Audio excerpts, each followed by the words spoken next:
I've been feeling really down. I don't know why. A patient in an office sharing intimate details about their life. I can't keep up with things at home and at work.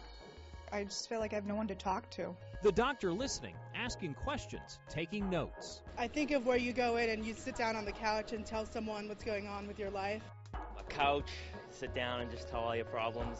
Turns out times have changed. These days, going to a psychiatrist can be like going to a primary care doc. A brief consultation followed by a prescription. A patient can be in and out in minutes. Psychiatry is the medical specialty devoted to the study and treatment of mental disorders. It's a field that's rapidly changed over the last 3 decades, primarily because of advancements in medication and changes in health insurance. A 2005 government survey found that just 11% of psychiatrists provide talk therapy to all patients. Since then, it's estimated that number has fallen even lower.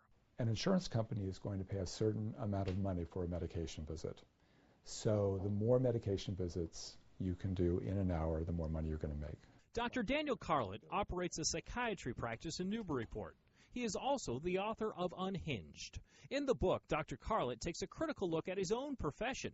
He says many psychiatrists now try to pack in as many 15-minute medication visits as possible to maximize profit, instead of taking the time to explore some of the root causes of what might be troubling a patient.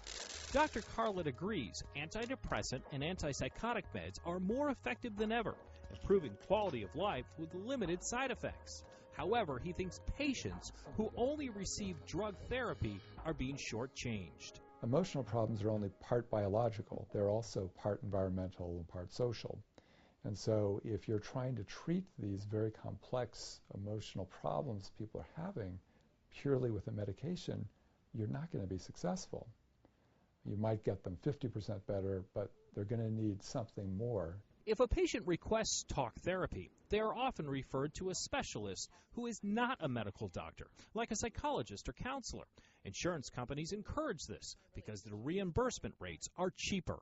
Not many people are looking for psychoanalytic therapy now. Most people are coming in, they want solution therapy. Dr. Karen Ruskin is a Sharon-based psychologist who specializes in talk therapy. She believes the changes in psychiatry are just a natural evolution. She sees no problem with a psychiatrist handling prescriptions and a psychotherapist talking it out.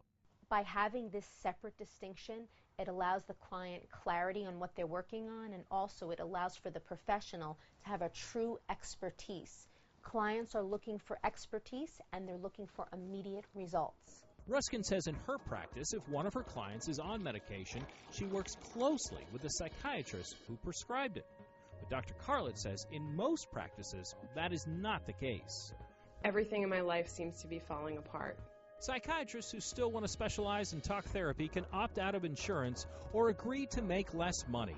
Dr. Carlett says with those options, he doesn't see talk therapy in his field ever coming back. I'm Ted Daniel, Fox 25 News.